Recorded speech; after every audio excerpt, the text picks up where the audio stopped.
السلام علیکم ورحمۃ اللہ تعالی وبرکاتہ۔ نحمده ونصلي ونسلم على رسوله الكريم اما بعد فاعوذ باللہ من الشیطان الرجیم بسم اللہ الرحمن الرحیم ان اللہ وملائکته یصلون علی النبی یا ایہا الذین آمنوا صلوا علیہ وسلموا تسلیما اللہم صل علی سیدنا ومولانا محمد معدن الجود والکرم وآلہ الکرام وابنہ الکریم وبارک وسلم صلاۃ وسلاما علیک یا رسول اللہ صلی اللہ تعالی علیہ وسلم۔ سورہ بقرہ آیت نمبر 257 کی تفسیر ہے۔ اللہ تبارک و تعالی ارشاد فرماتا ہے اللہ ولی الذین آمنوا یخرجہم من الظلمات الی النور والذین کفروا اولیاؤہم الطاغوت یخرجونہم من النور الی الظلمات اولئک اصحاب النار ہم فیہا خالدون۔ اللہ مسلمانوں کا والی ہے، انہیں اندھیروں سے نور کی طرف نکالتا ہے، اور جو کافر ہیں ان کے حمایتی شیطان ہیں، وہ انہیں نور سے اندھیروں کی طرف نکالتے ہیں۔ یہی لوگ دوزخ والے ہیں، یہ ہمیشہ اس میں رہیں گے۔ اس آیت کریمہ کا خلاصہ یہ ہے کہ اللہ تبارک و تعالیٰ مومنوں کا دوست ہے، ایمان والوں کا مددگار ہے، کہ انہیں کفر و ضلالت کی تاریکیوں سے ایمان اور ہدایت کی روشنی کی طرف لے جاتا ہے، اور انہیں انبیاء کرام علیہم السلام اور صالحین کے طریقے کی طرف لاتا ہے۔ جبکہ کافروں کا دوست شیطان ہے، جو انہیں فطرت صحیحہ کی روشنی سے کفر کی تاریکیوں کی طرف لے جاتا ہے۔ یعنی فطرت صحیحہ کا مطلب یہ ہوتا ہے کہ ہر انسان فطرت اسلامیہ پر پیدا ہوتا ہے، یعنی جب وہ پیدا ہوتا ہے اس کے اندر اسلام کی صلاحیت ہوتی ہے، بعد میں شیطان اس کو گمراہ کر دیتا ہے، کافر بنا دیتا ہے، یا اس کے ماں باپ اگر کفار کی قوم سے تعلق رکھتے ہیں، یہود و نصارہ ہیں یا غیر مسلم ہیں، تو وہ اپنی اولاد کو اپنے جیسا بنا دیتے ہیں، اس میں شیطان کا بھی دخل ہوتا ہے۔ لیکن انسان جب پیدا ہوتا ہے تو وہ فطرت اسلامیہ پر ہی پیدا ہوتا ہے، تو یہ شیطان اس کو اندھیرے کی طرف لے جاتا ہے۔ حق کا راستہ ایک ہے اور باطل کے بہت سارے راستے ہیں، اسی لیے یہاں پر نور کو واحد لایا گیا اور ظلمات کو جمع ذکر کیا گیا۔ واحد مطلب ایک وچن اور جمع مطلب بہو وچن۔ تو نور دیکھیں آپ ایک وچن ہے، کیونکہ نور مطلب حق کا راستہ، وہ ایک ہی ہے، وہ ایک سے زیادہ نہیں ہے۔ اور جبکہ جو باطل راستے ہیں، جو جھوٹے راستے ہیں، جو گمراہی کے راستے ہیں، وہ بہت سارے ہیں، اس لیے یہاں پر ظلمات جمع کا اور بہووچن کا لفظ لایا گیا۔ اس کا مطلب یہ ہے کہ تاریکیوں سے نکالتا ہے اللہ تبارک و تعالیٰ، ایمان والوں کو تاریکیوں سے نکال کر روشنی کی طرف لے جاتا ہے، یعنی ایمان کی روشنی کی طرف لے جاتا ہے۔ تو تاریکیاں یعنی باطل کے راستے اور گمراہی کے راستے بہت سارے ہیں۔ یاد رہے کہ مومنوں کو نور کی طرف، مومنوں کے لیے نور کی طرف جانے کا سب سے بڑا ذریعہ حضور پر نور صلی اللہ علیہ وسلم ہے۔ چنانچہ سورہ ابراہیم آیت نمبر 1 میں اللہ تبارک و تعالیٰ نے ارشاد فرمایا ہم نے آپ کی طرف کتاب نازل فرمائی لتخرج الناس من الظلمات الی النور، تاکہ آپ لوگوں کو تاریکیوں سے نور کی طرف نکالیں، یعنی کفر کے اندھیرے سے نکال کر اور شرک کی تاریکیوں سے نکال کر ایمان کی روشنی تک ان کو پہنچا دیں اور ایمان کے نور کی طرف ان کو لے جائیں۔ تو حضور پاک صلی اللہ علیہ وسلم کو یہاں پر ایمان اور کی روشنی کی طرف لے جانے کا ذریعہ بتایا گیا۔ تو اس سے پتہ چلا کہ حضور پاک صلی اللہ علیہ وسلم نور حاصل کرنے اور نور کی طرف جانے کا سب سے بڑا ذریعہ ہے۔ آگے وہ آیت کریمہ 258ویں آیت کریمہ جس میں نمرود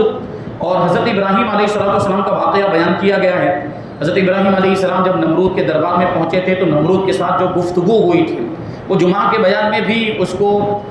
اس کا تذکرہ آیا ہے۔ وہ آیت کریمہ ہے الم تر الی الذی حاج ابراہیم فی ربہ ان آتاہ اللہ الملک اذ قال ابراہیم ربی الذی یحیی ویمیت قال انا احیی وامیت قال ابراہیم فإن اللہ یأتی بالشمس من المشرق فأت بها من المغرب فبہت الذی کفر واللہ لا یہدی القوم الظالمین۔ اے حبیب کیا تم نے اس کو نہ دیکھا تھا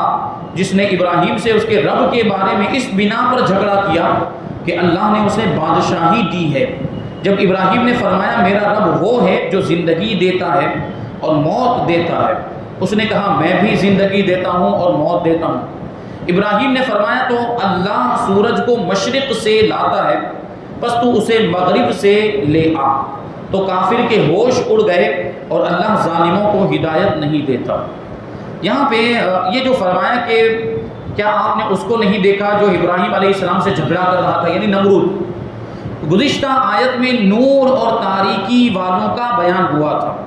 اب انہی کی مثال بیان کی جا رہی ہے۔ نور والوں کے پیشوا سیدنا ابراہیم علیہ السلام تھے اور تاریکی والوں کا پیشوا نمرود تھا۔ نمرود کو اللہ تبارک و تعالیٰ نے عظیم سلطنت اور بادشاہت عطا فرمائی، لیکن اس نے اس پر شکر اور اطاعت کے بجائے تکبر و غرور کیا اور سرکشی اور کفر کا راستہ اختیار کیا، یہاں تک کہ اپنے رب ہونے کا اس نے دعویٰ کر دیا، اپنے خدا ہونے کا اس نے دعویٰ کر دیا۔ سب سے پہلے سر پر تاج رکھنے والا یہی ہے۔ بادشاہ جو اپنے سروں پر تاج رکھتے ہیں تو بادشاہی والا جو تاج ہے وہ سب سے پہلے دنیا میں نمرود ہی نے اپنے سر پر رکھا ہے۔ جب حضرت ابراہیم علیہ السلام نے آگ میں ڈالے جانے سے پہلے یا آگ میں ڈالے جانے کے بعد نمرود کو توحید کی دعوت دی اور اسے ایمان کی طرف بلایا، تو وہ کہنے لگا کہ تمہارا رب کون ہے جس کی طرف تم ہمیں بلاتے ہو؟ اس پر حضرت ابراہیم علیہ السلام نے جواب دیا کہ میرا رب وہ ہے جو زندگی دیتا ہے اور موت دیتا ہے۔ اس کا مطلب یہ تھا کہ میرا رب وہ ہے جو جسموں میں زندگی اور موت پیدا کرتا۔ خدا کو نہ پہچاننے والے کے لیے یہ بہترین رہنمائی تھی، یہ بہترین دلیل تھی، اور اس میں یہ بتایا گیا کہ خود تیری زندگی، اے نمرود، خود تیری زندگی اللہ تبارک و تعالیٰ کے وجود کی گواہ ہے کہ تو ایک بے جان نطفہ تھا۔ نطفہ سمجھ رہے نا آپ، جو مرد کی منی منتقل ہو کر عورت کے شکم میں بچے دانی میں پہنچتی تو وہ نطفے کی شکل اختیار کر لیتی، تو وہ نطفہ بے جان ہوتا ہے، پھر اس میں اعضاء بنتے ہیں، ہاتھ پاؤں وغیرہ بنتے ہیں، تو پھر اس میں جان ڈالی جاتی ہے۔ تو فرمایا جا رہا ہے کہ تو خود نمرود، تو خود اپنے آپ پر غور کر، اپنی زندگی پر غور کر کہ تو ایک بے جان نطفہ تھا جسے اس کریم نے انسانی صورت عطا فرمائی، یعنی اعضاء اس میں نکالے، ہاتھ پاؤں وغیرہ چہرہ بنایا اور حیات عطا فرمائی، یعنی پھر اس میں زندگی ڈالی۔ نیز میرا خدا وہ ہے جو زندگی کے بعد پھر زندہ جسموں کو موت بھی دیتا، اس کی قدرت کی شہادت خود تیری اپنی موت و حیات میں موجود ہے، لہٰذا اس خدا بند قدوس کے وجود سے بے خبر رہنا یہ کمال درجے کی جہالت و حماقت اور انتہائی بد نصیبی ہے اور بے وقوفی ہے۔ یہ دلیل ایسی زبردست تھی کہ اس کا جواب نمرود سے نہ بن پڑا، اور اس خیال سے کہ مجمع کے سامنے اس کو لاجواب اور شرمندہ ہونا پڑتا ہے، اس نے خامخواہ کی بحث شروع کر دی۔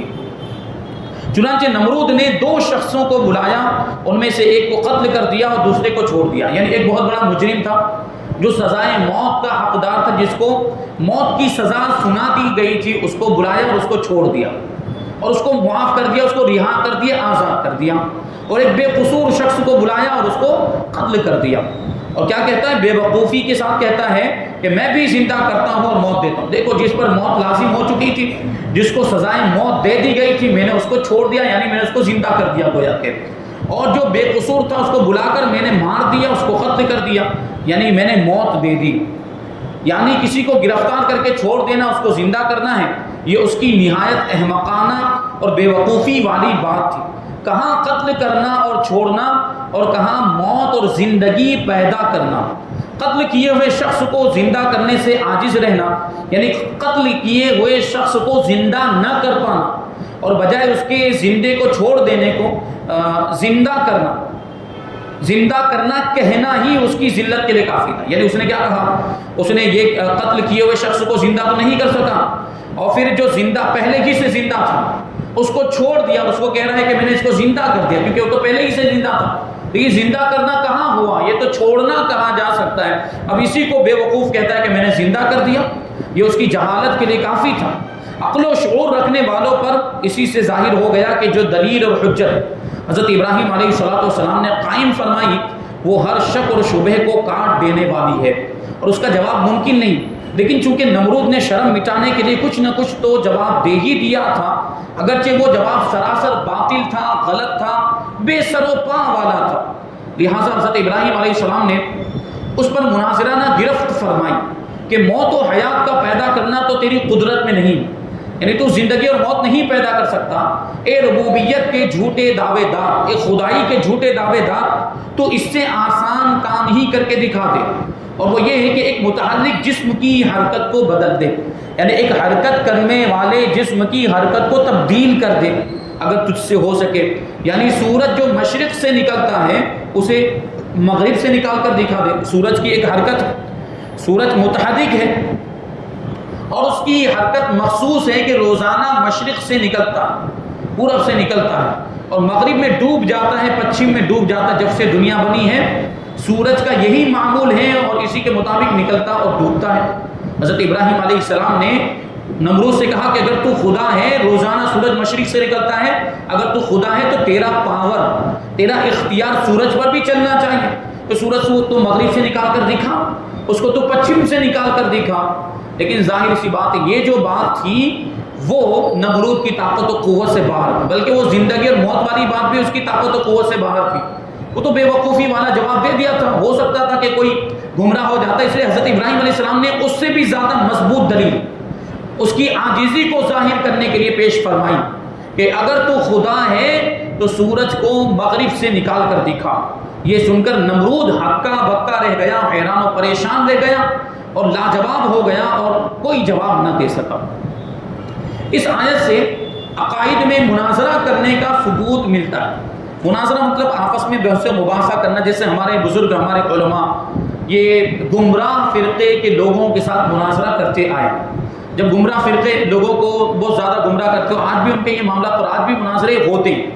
کہ ان کے ساتھ بیٹھ کر بحث و مباحثہ کیا جاتا ہے، عقائد پر، ان کے باطل عقیدوں پر، ان کے باطل عقیدوں کا رد کیا جاتا ہے، اور ہمارے جو صحیح عقیدے ہیں ان کو قرآن و حدیث کی روشنی میں ثابت کیا جاتا ہے۔ یہ جو ڈیبیٹ ہوتی ہے، بحث و مباحثہ، اس کو مناظرہ کہا جاتا ہے، اور اس آیت کریمہ سے عقائد میں مناظرہ کرنے کا ثبوت ملتا ہے کہ حضرت ابراہیم علیہ السلام نے نمرود کے ساتھ مناظرہ کیا تھا، اس کے عقیدے کے باطل ہونے کو ثابت کیا اور اپنے ان کے خود کے عقیدے کے صحیح ہونے کو حضرت ابراہیم علیہ السلام نے دلائل کی روشنی میں ثابت کیا۔ اسی کو مناظرہ کہا جاتا ہے، اور مناظرہ کرنا یہ انبیاء کرام علیہ الصلوۃ والسلام کی سنت ہے۔ اکثر انبیاء کرام علیہ الصلوۃ والسلام نے اپنی قوم کے منکرین سے مناظرہ فرمایا۔ اکثر آپ واقعہ سنتے رہتے ہیں کہ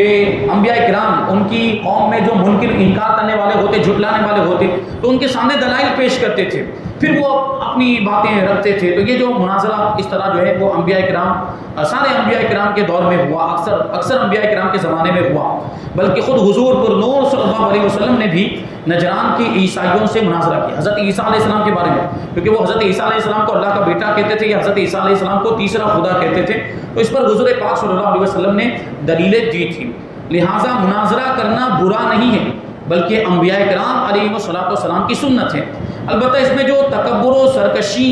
اور حق کو قبول نہ کرنے کا پہلو داخل ہو گیا ہے وہ برا ہے، اور علماء کرام میں سے جنہوں نے اس کی مذمت اور برائی بیان کی ہے وہ اسی صورت سے تعلق رکھتی ہے۔ چنانچہ امام محمد غزالی رحمۃ اللہ تعالی علیہ اپنی مشہور کتاب احیاء العلوم میں مناظرے کے بارے میں اسی طرح کی چند اہم باتیں سمجھاتے ہوئے ارشاد فرماتے ہیں کہ جو مناظرہ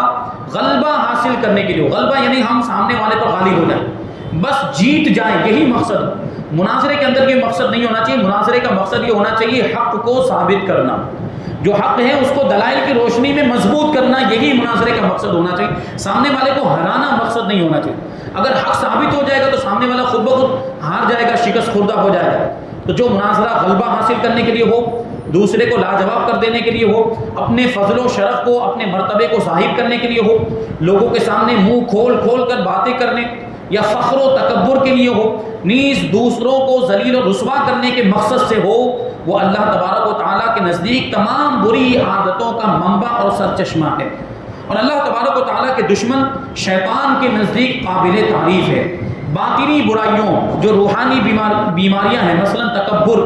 غرور اور گھمنڈ، خود پسندی، حسد، جلن، بغض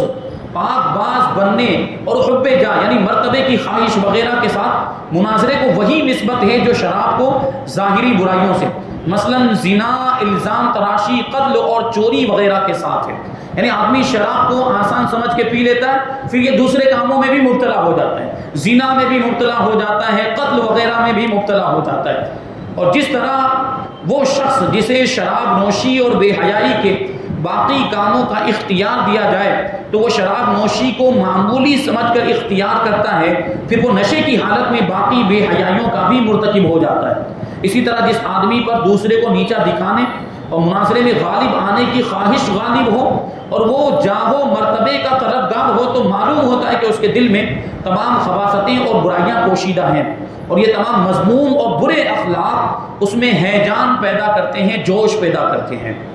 یاد رہے کہ عقائد و نظریات اور معمولات اہل سنت اور دیگر دینی مسائل میں کسی سے مناظرہ کرنا، بحث و مباحثہ کرنا کوئی اتنا آسان کام نہیں کہ جو چاہے جب چاہے اور جہاں چاہے کرنا شروع کر دے۔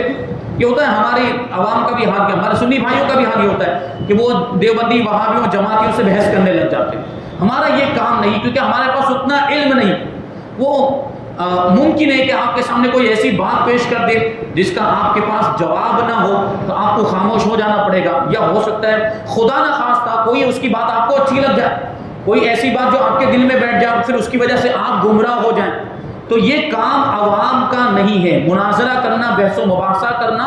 یا ڈیبیٹ کرنا یہ عوام کا کام نہیں، یہ علماء کا کام۔ اور علماء میں بھی وہ علماء جو بہت سارے علوم میں مہارت رکھتے ہیں، جنہوں نے اس کی تربیت حاصل کی ہے اور جو مناظرہ کرنا صحیح طور پر جانتے، ان کو اس کی اجازت ہوگی۔ عوام کو اس کی اجازت نہیں ہے۔ عوام آپ بحث و مباحثہ کریں گے، ممکن ہے کہ بحث و مباحثے میں آپ گمراہ ہو جائیں، آپ اس کو سمجھانے گئے تھے، پتہ چلا کہ خود گمراہ ہو گئے، خود ان کے ساتھ شامل ہو گئے، تو ایسا نہیں ہونا چاہیے۔ ہاں یہ کام ہونا چاہیے کہ آپ کے سامنے کبھی دیوبندی، وہابی یا کوئی جماعتی آ جائے اور آپ کے ساتھ اس طرح کی باتیں کرنے لگ جائے، وہ اپنے عقائد کے بارے میں بتانے لگ جائے، یا معاذ اللہ سنیوں کی برائیاں بیان کرے، تو آپ کو اس کو صرف اتنا بولنا ہے کہ مجھے تیری بات نہیں سننی، تو تیرا کام کر، مجھے اپنا کام کرنے دے، اور بس اس سے منہ پھیر لیں اور اس سے اعراض کر لیں، اس کی کوئی بات سننے کے لیے تیار نہ ہو۔ یہ عوام کو یہ کام کرنا چاہیے، کیونکہ وہ ان کا گمراہ کرنے کا یہ انداز ہوتا ہے کہ ہر جگہ پر جہاں بھی وہ لوگ ہوتے ہیں، وہ کاروبار میں بھی اور اس طریقے سے، پہلے تو ان کے ساتھ کاروبار ہی نہیں کرنا چاہیے، وہ ہر جگہ پہ اپنا مذہب اور اپنے وہ عقائد کی ترویج و اشاعت کرنا شروع کر دیتے ہیں، لوگوں کو وہ اس طرح سے جو ہے کہ بہکانے اور گمراہ کرنے لگ جاتے ہیں۔ تو ہر کسی کا یہ کام نہیں، یہ اتنا آسان کام نہیں ہے کہ جو چاہے جب چاہے جہاں چاہے یہ بحث کرنا شروع کر دے، مناظرہ کرنا شروع کر دے، بلکہ اس کے لیے بہت زیادہ علم ضروری ہوتا ہے، مضبوط حافظہ، قوت یادداشت بھی ویسی ہونی چاہیے، یعنی دلائل دماغ میں محفوظ ہوں گے، ذہن میں محفوظ ہوں، تبھی تو وہ وقت پر وہ دلیلیں دے سکے گا۔ آپ نے پڑھا ہے، آپ نے کتابوں میں مطالعہ کیا، لیکن وہ ساری باتیں آپ کو یاد ہی نہیں ہیں، تو آپ جواب کیسے دے پائیں گے؟ یاد رہنا بھی ضروری ہے،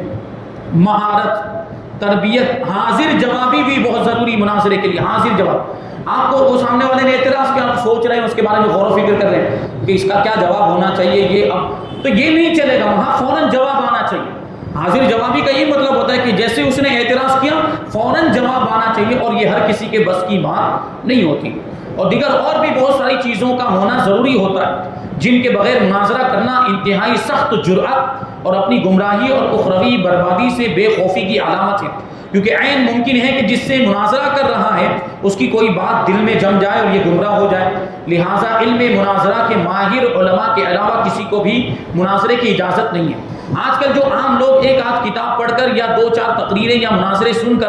ہر راہ چلتے سے مناظرہ کرنا شروع کر دیتے ہیں، یہ طرز عمل شرعاً ناجائز اور انتہائی خطرناک ہے، اس سے بچنا ضروری ہے۔ عوام کو کسی بھی صورت میں مناظرہ اور بحث و مباحثہ کرنے کی اجازت نہیں ہے، ان پر لازم ہے کہ اپنے عقائد کو صحیح رکھیں۔ عوام پر تو اتنا لازم ہے کہ علماء کی باتوں کو سن کر اپنے عقائد صحیح رکھیں، اور بحث کی جگہ پر معاملہ علماء کے حوالے کرتے ہیں کہ اگر کہیں بحث کی نوبت آ جائے تو آپ یوں اتنا جواب دے دیں کہ ہمارے عالم صاحب آپ سے بات کریں گے، ہمارے اور عالم سے آ کر ملاقات کیجیے، تو وہ نہیں آئے گا. یہ بات آپ یہ ذہن میں رکھیں, وہ کبھی آپ کے عالم سے ملاقات کرنے کے لیے نہیں, کیونکہ وہ جانتا ہے کہ عالم سے بات کروں گا تو وہ مجھے دلیل سے جھوٹا ثابت کر دے گا, غلط ثابت کر دے گا, اس لیے وہ عالم سے بات نہیں کرتے ہیں اور عوام کو گمراہ کرنے کی کوشش کرتے ہیں, کیونکہ عوام کے پاس اتنا علم نہیں ہوتا, عوام کے ذہن میں وہ باتیں نہیں ہوتی, تو کبھی ان کی کچھ باتیں عوام کو اچھی لگنے لگ جاتی ہیں اور وہ ان کے ساتھ ہو جاتی ہیں. تو یہ معاملہ علماء کے حوالے کر دیا جائے. پھر علماء کو بھی ہدایت یہ ہے کہ کسی اہم مقصد اور فائدے کے بغیر بلا ضرورت مناظرے کے میدان میں جانے سے گریز کریں, پرہیز کریں. جیسا کہ اعلیٰ حضرت امام احمد رضا خان رحمۃ اللہ تعالی علیہ فرماتے ہیں کہ جو تمام علوم اور فنون کا ماہر ہو, یعنی حدیث ہے, قرآن ہے, تفسیر ہے اور فقہ ہے, منطق ہے, فلسفہ اور بھی بہت ساری چیزوں کا علم ہے, اس میں ضروری کبھی بھی کسی بھی مسئلے کو لے کر بحث شروع ہو جاتی ہے, کبھی بھی کوئی بھی فن اور کوئی بھی علم بیچ میں لے کر آ جاتے ہیں, تو اس کا ماہر ہونا ضروری ہے. تمام پیچ جانتا ہو, مناظرے کے پیچ و خم جانتا ہو اور پوری طاقت رکھتا ہو اور تمام ہتھیار پاس ہو. ہتھیار سے مراد تلوار اور بھالا وغیرہ نہیں, یعنی جو مناظرہ کرنے کے لیے جو زبانی ہتھیاروں کی ضرورت پڑتی ہے وہ ہتھیار اس کے پاس ہو. تو اس کو بھی کیا ضرور کہ خواہ مخواہ بھیڑیوں کے جنگل میں جائے, یعنی جو اتنا ماہر ہے اور جو مناظرے کی صلاحیت رکھتا ہے, اس کے بارے میں امام فرما رہے ہیں کہ اس کے لیے بھی کیا ضروری ہے کہ خواہ مخواہ بھیڑیوں کے جنگل میں جاتا ہے. ہاں اگر اس ماہر عالم کو ضرورت ہی آ پڑے تو پھر مجبوری ہے, مجبوری کی صورت میں جائے, اللہ تبارک و تعالیٰ پر توکل اور بھروسہ کر کے ان ہتھیاروں سے کام لے تو انشاءاللہ تبارک و تعالیٰ اس کو کامیابی ملے گی. تو اس پر دیکھیے, اس سے ایک بات اور ثابت ہو رہی ہے, ہمارے یہاں پہ ابھی جو ہمارے ملک میں بھی یہ بات چلتی ہے, نیوز چینلوں پر آپ دیکھتے ہوں گے کہ نیوز چینلوں پر کوئی بھی آ کر بیٹھ جاتا ہے اور اسلام اور اسلامیات کے تعلق سے بحث کرنا شروع کر دیتا ہے, یعنی اسلام کے نمائندے کے طور پر کسی بھی جاہل کو لا کر بٹھا دیتے ہیں. اب وہ جاہل, اس کے پاس علم ہی نہیں ہوتا,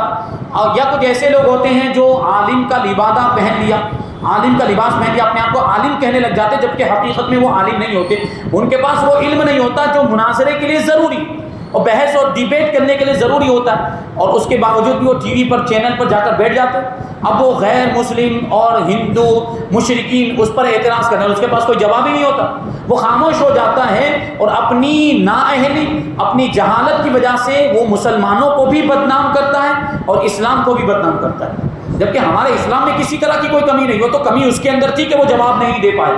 اپنی کم علمی کی وجہ سے وہ گیا ہی کیوں, اس کو جانے کی اجازت ہی نہیں تھی. اگر کوئی جاتا وہاں ضرورت ہی ہوتی اس بات کی, پہلے تو ایسی چیزوں میں جانے کی ہمیں ضرورت ہی کیا, ہم کیوں جائیں, ہمیں کیا ثابت کرنے کی ضرورت ہے, ہمیں جانے کی ضرورت نہیں. لیکن فرمایا کہ اگر ضرورت ہی پڑ جائے, مان لو کہ انتہائی درجے کی بات ہے, آخری مرحلے اور آخری اسٹیج میں بات آ گئی اور جانا ہی پڑ جائے, تو پھر ایسے آدمی کو جانا چاہیے جو سارے علوم میں مہارت رکھتا ہو, صحیح جواب دے سکتا ہو اور مناظرے کے, بحث کے اور ڈیبیٹ کے اصول و ضوابط کو جانتا ہو, اس کے پیچ و خم کو جانتا ہو, وہ اس انداز میں ان کو جواب دے کر لاجواب کر سکتا ہو, ان کی دلیلوں کو کاٹ سکتا ہو, اسی کو جانے کی اجازت ہے اور کسی کو جانے کی اجازت نہیں. اب جیسے جاہل قسم کے ملا ٹائپ کے لوگ چلے جاتے ہیں اور وہاں جانے کے بعد خود بھی ذلیل ہوتے ہیں, مسلمانوں کو بھی ذلیل کرتے ہیں, معاذ اللہ اسلام کو بھی بدنام کرتے ہیں, اسلام پر بھی ان کی وجہ سے اعتراض کیے جاتے ہیں اور اسلام پر بھی, اسلام کے دامن پر بھی ان کی وجہ سے دھبے لگتے ہیں. تو اس سے برا اور کیا ہو سکتا ہے کہ آپ کی وجہ سے آپ کا اسلام بدنام ہو, آپ کے مسلمان بھائی بدنام ہو. ایسے لوگوں کو ہرگز یہ اس طرح کی ڈیبیٹ میں جانے کی اجازت نہیں ہے, اور مسلمانوں کو بھی اس پر ایکشن لینا چاہیے کہ اس طرح کے لوگ جا کر وہاں بیٹھ جاتے ہیں, ان کو جانے کی ہرگز اجازت نہیں ہے. بہرحال اس کے بعد جو آیت کریمہ ہے, آیت نمبر 259, انشاءاللہ تبارک و تعالیٰ اس کی تفسیر ہم آئندہ درس میں شامل کریں گے. اللہ تبارک و تعالیٰ کی بارگاہ میں دعا ہے کہ جو کچھ بھی بیان ہوا اس پر ہم سب کو عمل کرنے کی توفیق عطا فرمائے اور نور قرآن سے ہم سب کے دلوں کو روشن اور منور فرمائے. وما علینا الا البلاغ.